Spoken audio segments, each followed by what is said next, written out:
Informativo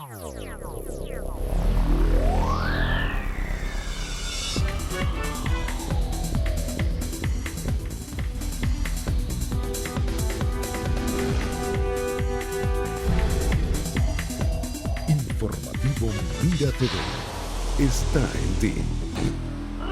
Amigas y amigas, sean todas y todos bienvenidos a la entrevista. Un placer tenerles una vez más con nosotros a través de la primera televisora de los Altos Mirandinos, Mira TV. Hoy estamos muy contentos de recibir a un buen amigo de esta casa. Se trata del abogado Felipe Mujica. Él es secretario general del Movimiento del Socialismo MAS y está de cumpleaños, ¿no? Recientemente, el 19 de enero de este año, el MAS arribó a 51 años, tengo entendido, 51 años, de edad como organización política. Y bueno, uno de los propulsores de este partido durante muchos años es Felipe Mujica. Felipe, bienvenido, feliz cumpleaños, ¿cómo te sientes? ¿Cómo has estado todos estos días de pandemia? ¿Cómo te... Nosotros no habíamos hablado desde antes de la pandemia, exactamente, o sea, alguito de tiempo. No, 2 años no ¿Cómo tenemos. estás? Creo que hablamos ¿O sí? Sí, en el medio de la pandemia. En medio de la pandemia, pero bueno, mucho tiempo sin vernos, ¿verdad? Sí, claro, que la Viene el pandemia le aniversario. cambió la rutina a todo en la vida. Ajá. Pero ya te dio coronavirus. No, yo no sé si me dio, yo creo que me dio, pero de manera... Pero ahorita cualquier gripe es que coronavirus. ellos llaman asintomática. Ah, qué bueno. Entonces, bueno. Pero Qué sortario, ¿verdad? en todo caso ya tengo una cantidad de dosis de vacuna que creo que son suficientes y me voy a seguir poniendo porque yo no tengo problema con la vacuna.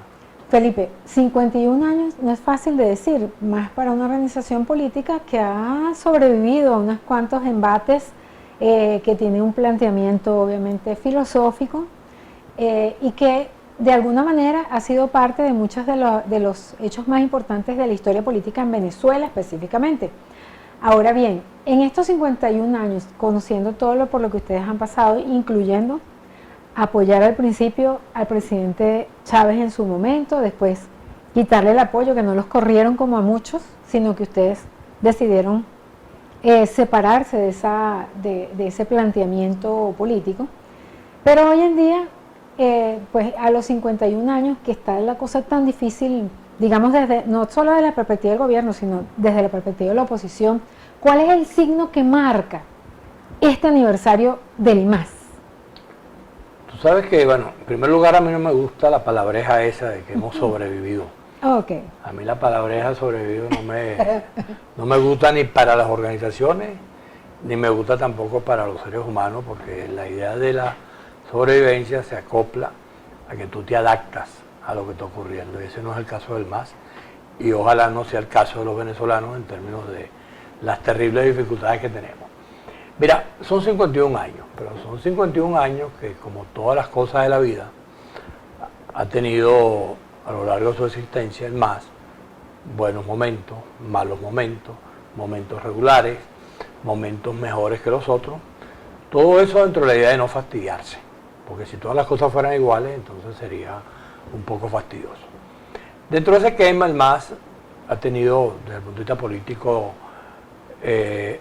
situaciones estelares. Por ejemplo, el MAS fue la primera organización que habló aquí de la necesidad de que se eligiera de forma directa los gobernadores de los estados, y eso fue una proposición que fue asumida cuando se modificó la Constitución. El MAS ha sido un partido que ha estado permanentemente tratando de buscar cómo acoplar situaciones en la política que permitan que el voto como instrumento de lucha permanente se mantenga. Si tú revisas la historia del MAS, no hay un solo proceso electoral dado en Venezuela donde nosotros no hayamos insistido en que el voto es el principal instrumento de lucha que tenemos los ciudadanos venezolanos para poder producir los cambios a los cuales aspiramos. En esto hemos entrado en contradicción con sectores que en algún momento promovieron el abstencionismo, la no participación, la búsqueda de salidas fantasiosas, etcétera, y nosotros nos hemos mantenido coherentemente con un planteamiento de diálogo, de reconciliación, de defender el voto, de la necesidad de encontrarnos los venezolanos, de la necesidad de la unidad, y en todo eso hemos estado practicando, por supuesto, un eslogan que acuñó Pompeyo Márquez para definir al MAS. nuestro fundador, uno de nuestros fundadores, Pompeyo, dijo, el MAS es una organización que es hija del debate. Y la característica principal del MAS es que es una organización política que debate todo lo que haya que debatir, que discute todo lo que haya que discutir, incluso la he conceptualizado en discusiones que hemos tenido como nuestro aquelarre, en el entendido que aquelarre es una fiesta de brujos. Con esto lo que quiero decir que en el MAS se discute de todo sin ningún tipo de mediaciones, de que solamente se puede decir esto o se puede hablar de esto, sino que se habla de lo que sea. Y en ese contexto hemos tenido la posibilidad, por ejemplo, la fuerza que decide que Rafael Caldera pueda finalmente ser presidente por segunda vez, es la alianza en la cual el MAS el llamado chiripero es protagonista, de aquella época. El chiripero de aquella época. Posteriormente, cuando viene la postulación de Chávez, el que decide y el que pone la diferencia entre los votos que ponen la diferencia entre Salas Romer y Chávez son los votos del MAS. Y de esa manera hemos estado también en circunstancias donde, bueno, no nos ha favorecido la opinión pública y los ciudadanos han votado de otra manera, entonces hemos tenido votaciones bajas, pero nada de eso tiene que ver con una decisión que es cultural, histórica, es de una organización que entiende que su problema no solamente es sacar votos ni tener parlamentarios o tener tales o cuales posiciones, sino que su problema es poder contribuir a que se resuelvan los problemas del país. Y en eso estamos precisamente en este momento. Nosotros en el aniversario pasado, hace un año, dijimos que era imprescindible que la oposición, en primer lugar, rectificara, reconociera los errores que habíamos cometido. En segundo lugar, que había que buscar un acuerdo unitario sin exclusiones, que aterrizara, en la medida de lo posible, en un solo candidato a gobernador por estado. Eso lo dijimos hace un año. Ya vimos lo que pasó, ya vimos el resultado, lo que implicó que la oposición se dividiera, que fuese de la manera que le dio la gana, y sin embargo, la única organización política que aparece respaldando los 4 candidatos que ganaron es el MAS. Y la única organización política que aparece respaldando a los que iban de segundo, que si tú le sumas los votos de los terceros, se convirtió en primero, es el MAS también. Eso podría plantearse como una estrategia política, pero de alguna manera el MAS ha tenido que plegarse a la división, porque sí ha tenido que, digamos que, colocarse en un lado de los sectores de oposición. O sea, no es fácil, digamos que, cabalgar en un pluralismo que puede ser un mérito, cuando que ese pluralismo hace que no, o sea, o quizás los factores lo utilizan para no ir de una manera unitaria, y esto ha sido reiterativo, histórico ya en Venezuela. El MAS también ha tenido que ponerse de un lado de la moneda. Sí, o sea, de alguna manera, ¿cómo? Pero no en el esquema de plegarnos, porque nosotros cuando decimos vamos a buscar los acuerdos unitarios sin exclusión, si tú revisas la tabla de postulados del MAS, te vas a conseguir que allí habían candidatos postulados por la MUC, que los respaldamos, el caso de Rosales, el caso el caso, por ejemplo, del amigo de Barina, el caso de Galíndez en Cojedes, o candidatos postulados por lo que se llamaba la Alianza Democrática, que es el caso de Morel, o candidatos simplemente postulados por diversas organizaciones, y el MAS coincidía en postularnos, no para plegarnos a la división, sino simplemente para tratar de transmitir una línea que era votar por los mejores. ¿Qué pasó en los 4 estados en los cuales se gana? Hubo un factor decisivo. La oposición venía de 2 errores garrafales. Uno, la dirección de los partidos al no ponerse de acuerdo. 7, 8 candidatos por estado.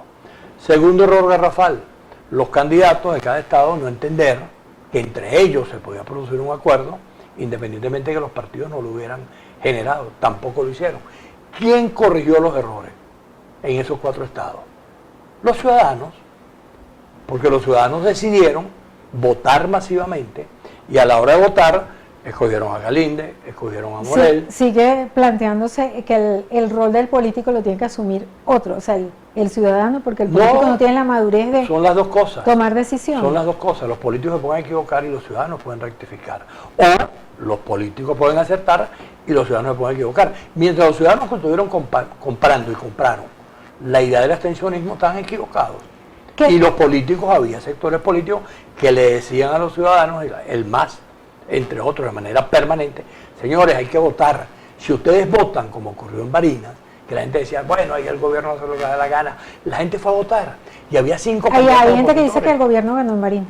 ¿Qué opinas Bueno, tú? no sé de qué manera Desde ganó la el gobierno. perspectiva ya, digamos, global, pues viéndolo como que de alguna manera ¿Cómo ganó el gobierno en Barinas? al Consejo Nacional, ¿Cómo de acuerdo ganó? a lo que dicen muchas personas, que el Consejo Nacional Electoral sale airoso como con una visión positiva ante la comunidad, que en realidad, ¿qué sentido tenía cambiar de sector opositor?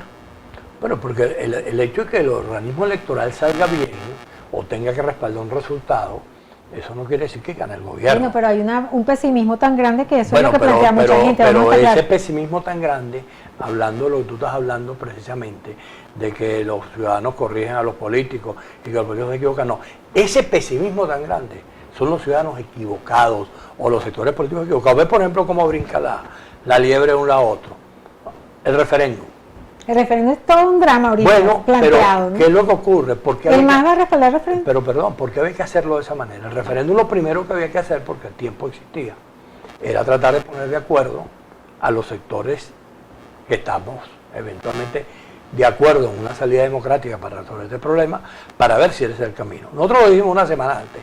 Lo primero que hay que hacer, antes de salir a plantear una salida fantasiosa, porque incluso pusimos los ejemplos, aquí se intentó revocar a Chávez y fracasó.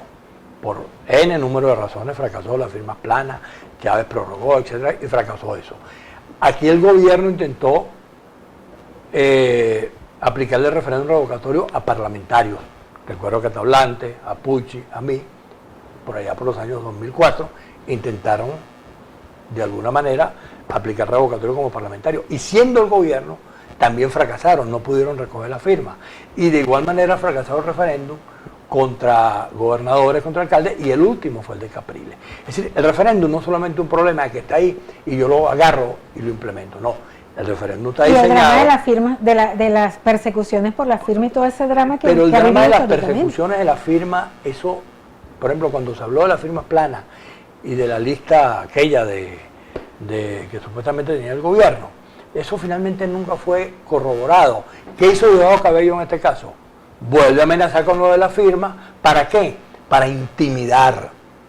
Ya hay que ser bien tonto para que Diosdado Cabello diga una cosa de ese tipo, entonces yo me voy a intimidar por lo que dice Diosdado ¿Cuál es la Cabello. posición institucional del MAS con respecto al revocatorio? La posición institucional del MAS es que el revocatorio es un derecho constitucional. Ayer dimos una declaración que la dio Segundo Meléndez, donde dijimos, este es un derecho que está allí. Ahora, el ejercicio de ese derecho requiere de planificación, requiere de madurez, requiere de responsabilidad, y no de simplemente decir, bueno, yo me voy a tirar en ese pozo porque yo no sé nada, pero yo me tiro en ese pozo porque yo sé que voy a salvar. ¿Considera que es pertinente en Entonces, este momento político de Venezuela? Entonces, ¿qué es lo que ocurre? Cuando decimos eso, decimos que lo primero que hay que hacer es poner de acuerdo a las fuerzas democráticas sobre si hay cómo hacer el revocatorio. Y quienes lo intentaron hacer ni siquiera se ocuparon de hablar con los factores que no estaban con ellos para ver si era posible o no. Lo que pasó ahí estaba pronosticado.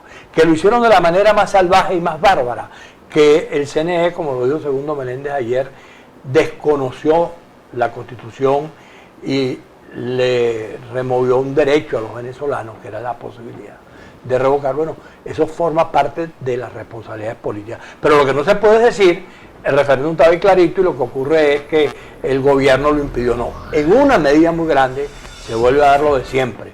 Errores opositores y el gobierno actuando de la manera que ellos saben. Mantenerse en el poder, pero desde esta perspectiva y tomando en cuenta lo que podría venir hacia el futuro desde una perspectiva electoral, ¿quién maneja los hilos de la oposición en Venezuela? Felipe, la respuesta en la próxima parte.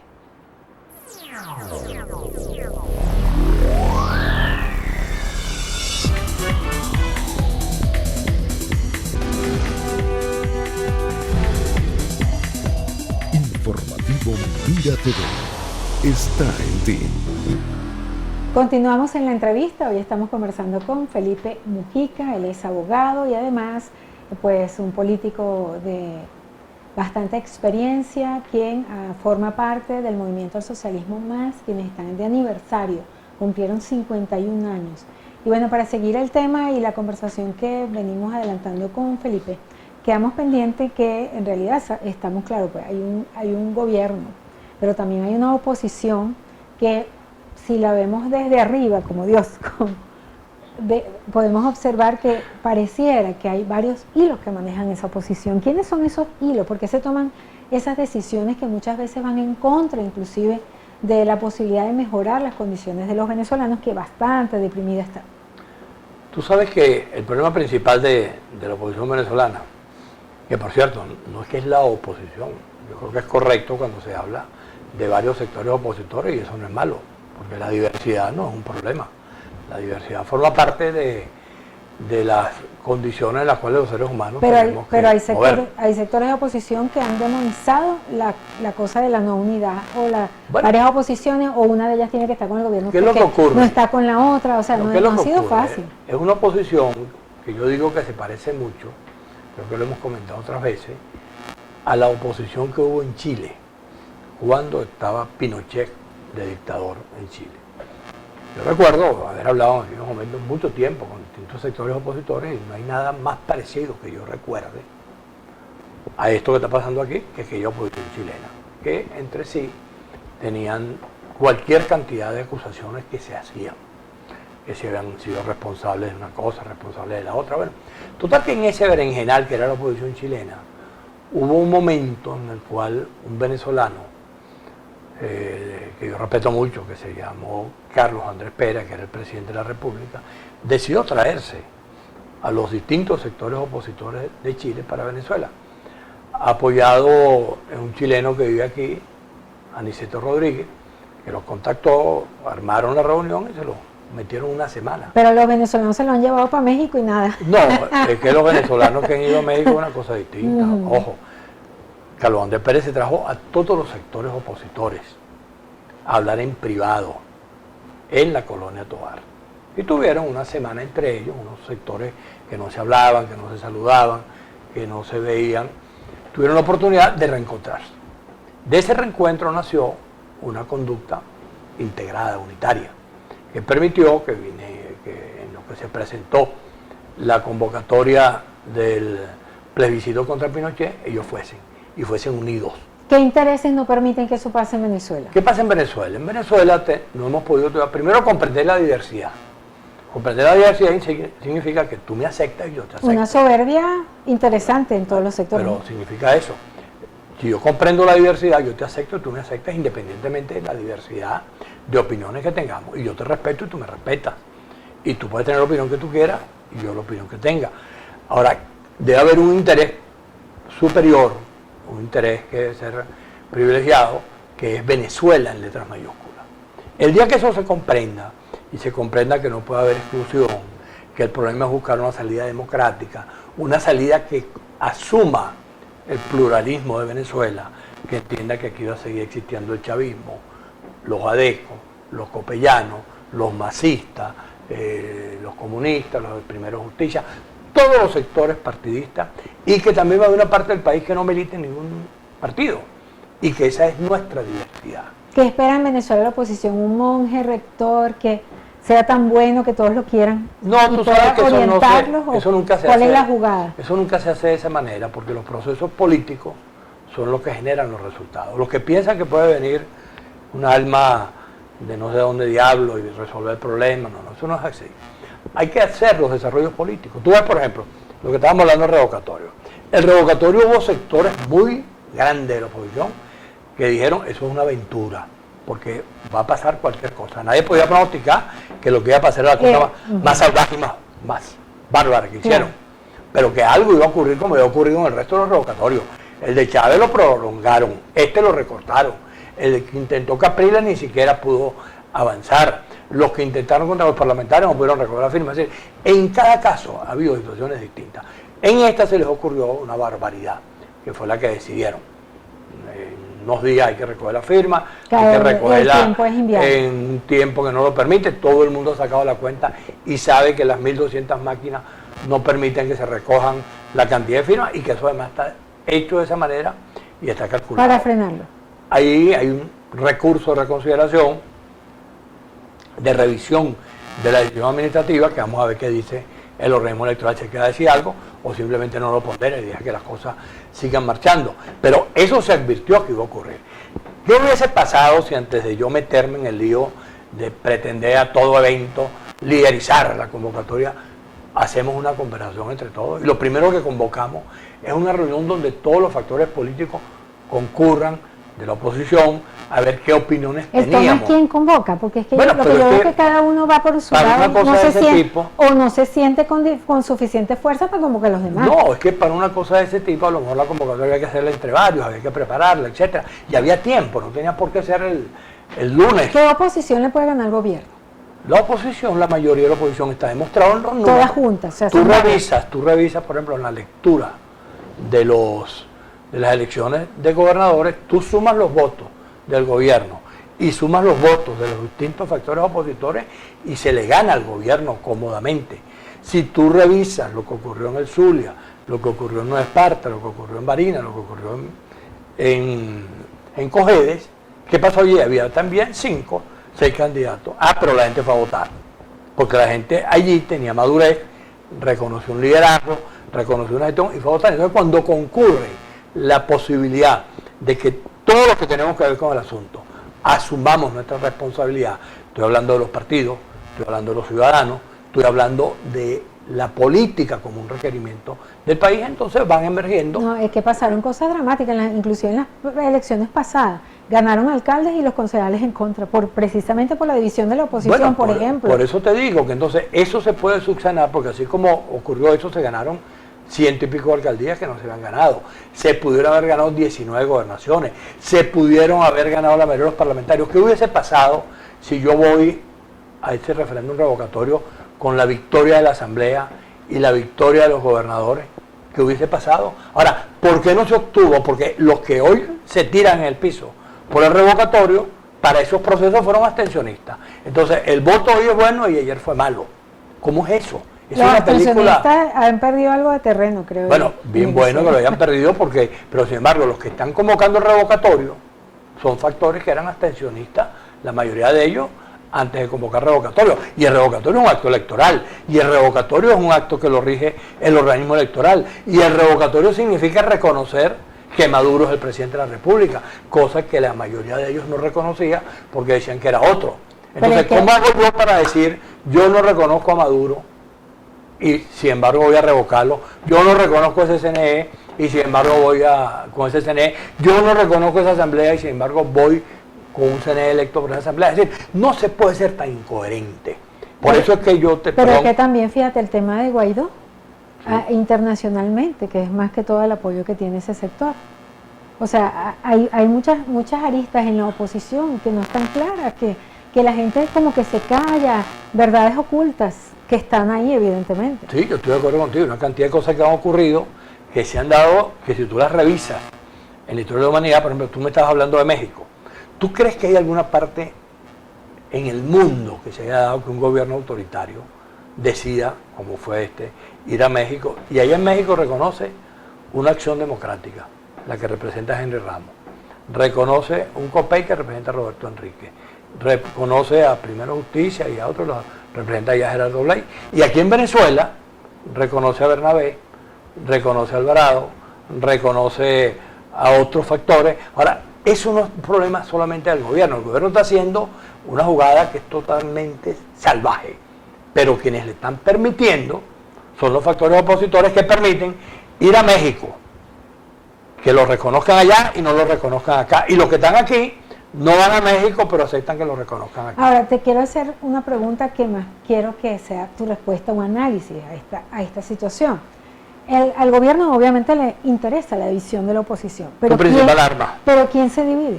La O sea, oposición. la oposición. Claro, es que ese problema es así. El gobierno está haciendo. O sea, la oposición es responsable de su división. Claro, por supuesto, el gobierno está haciendo lo que debe hacer desde el punto de vista de una confrontación entre dos sectores. Su tarea principal es mantener la oposición dividida, pues eso le facilita. Con aquel viejo dicho, divides y vencerás, las cosas que ellos tienen que hacer. Ahora, ¿de quién es la decisión de dividirse o no? De la oposición. Por eso cuando nosotros decimos, la oposición tiene que reconocer sus errores. La oposición tiene que dejar de ser excluyente en relación a que tolero a este o a aquel. No, yo voy, pero si tú no estás, tú vas, pero si yo no estoy. Eso hay que acabarlo, porque el país no es así, la política no es así. Y lamentablemente los venezolanos que hemos estado en esto que llamamos el campo opositor, hemos incurrido en una infinita cantidad de errores que obliga a que todo eso tenga que ser revisado y tenga que ser discutido y tratar de ver cómo colocamos a Venezuela por encima de todos los intereses subalternos. Al soplar la velita y al despedirnos de este espacio a los 51 años de El MAS, ¿el mensaje final sería para el pueblo venezolano o para los partidos políticos? Usted tiene la palabra. No, el mensaje es para el país. En el país está el pueblo venezolano, están los ciudadanos, están los partidos, están los políticos, todo eso forma parte de Venezuela. Tú no puedes decir que Venezuela es una cosa donde solamente hay ciudadanos, solamente hay políticos, o donde solamente existen parroquias y no existen partidos, no. Todo eso existe en Venezuela. Entonces el mensaje tiene que ser para los venezolanos y para los venezolanos de lado y lado, no solamente para los venezolanos que estamos en el campo opositor. Tenemos el peor gobierno de nuestra historia. Ese peor gobierno nos ha llevado a unas condiciones de vida que de forma cotidiana sabemos de qué se trata. Entonces, ante eso, tenemos que hacer un esfuerzo que a lo mejor no hemos podido descubrir cómo hacerlo, pero hay que descubrir cómo hacerlo, porque para eso es la política, para eso es que se pueden hacer los cambios, que permita que en ese esfuerzo nos consigamos cuando sea necesario. Ahí viene un chance. Bueno, ya tú, el chance de la elección presidencial. Ya tú bautizaste por lo menos un escenario, el campo opositor. En el campo hay varios factores. No, ¿así? No, en el campo del gobierno también. En el campo del gobierno, si tú te pones a brungar eso y hablas con ellos, te vas a conseguir con cualquier cantidad de factores igual de dividido. La única diferencia es que el gobierno todavía no le ha llegado la hora, y ha estado a punto, ha estado cerquita. Lo de Barinas es un ejemplo de eso, de que esa división evidente lo afecte en sus decisiones políticas. Muchísimas gracias. Gracias a ti, seguimos muy pendientes. Contenta de verte y de verdad que muchísimo éxito en el devenir de su organización política. Muchas gracias. Esperemos la vida, a ver cómo nos va. Muchísimas gracias a ustedes, nuestros queridos televidentes, también por permitirnos compartir esta conversación con ustedes a través de Mira TV. A nombre de nuestro director Antonio Brantes y quien tuvo el inmenso placer de conversar con ustedes, nos despedimos, deseándoles una excelente jornada.